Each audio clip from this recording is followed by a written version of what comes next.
Ahmedabad Indore national highway પર અકસ્માતોનો સિલસિલો યથાવત જોવા મળી રહ્યો છે ત્યારે બદેવિયા ગામ પાસે સામસામે આવી ગયેલા બે વાહનો વચ્ચે જોરદાર ટક્કર થઈ હતી.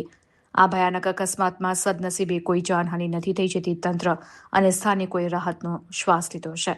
જો કે અકસ્માત એટલો સ્પીડમાં હતો કે એક ટ્રકનો કચ્ચર ઘાણ વળી ગયો હતો અને તેનો ચાલક કેબિનમાં જ ફસાઈ ગયો હતો.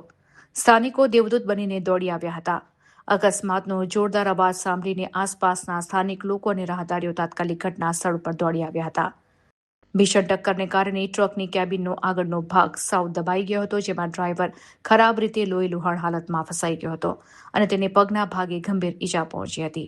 સ્થાનિક લોકોએ તાત્કાલિક ભારે જહેમત ઉઠાવી કેબિનના પતરા અને દરવાજા તોડીને અંદર ફસાયેલા ડ્રાઈવરને સુરક્ષિત બહાર કાઢ્યો હતો.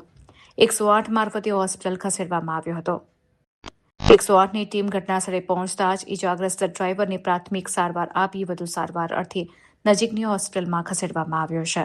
આ અકસ્માતને પગલે હાઈવે પર થોડા સમય માટે ટ્રાફિક જામના દ્રશ્યો સર્જાયા હતા, જે બાદમાં થાળે પડ્યા હતા.